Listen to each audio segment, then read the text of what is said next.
여러분, 안녕하세요. 재미코리아 한국어 교실입니다. 今回は漢字で学ぶ韓国語をご紹介いたします。突然ですが皆さん、韓国も昔漢字が使われてたって知ってましたか？その昔、日本と同様中国から漢字が伝わり、日本よりもはるか昔、紀元前2世紀頃から朝鮮半島では漢字が使われていたそうです。一方日本は5、6世紀、古墳時代から漢字が使われ始めたそうです。今回ご紹介する漢字は、音です。日本特有の読み方、訓読みは、音というのに対し、朝鮮固有の単語、固有語は、ソリと言います。一方、中国の漢字に基づく日本語の音読みは、音に対し、韓国語の漢字語は、と言います。音、で学習していきましょう。では、音の漢字が入った単語を考えてみましょう。音楽、音響、発音、録音などの単語があります。音の漢字の韓国語は、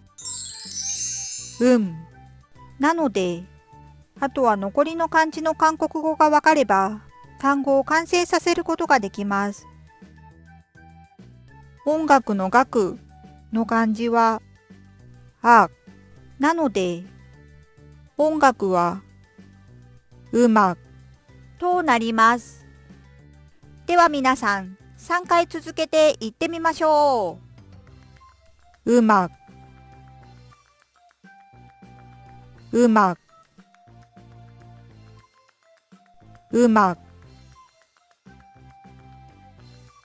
そして、音響の響の漢字は、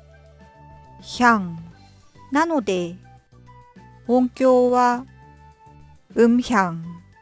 となります。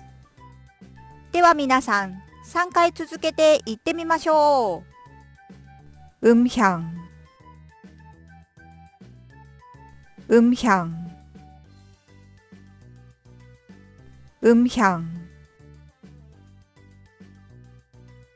そして、発音の発の漢字は、なので、発音は、となります。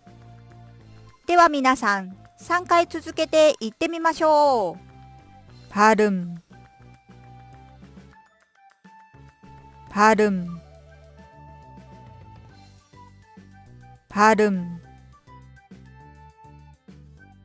そして、録音の録の漢字は、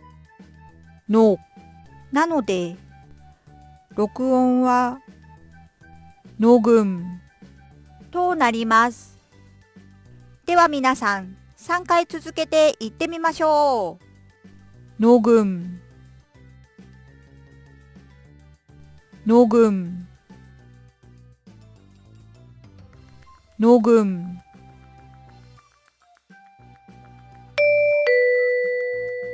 中級以上の方はしりとり、끝말잇기をやってみましょう。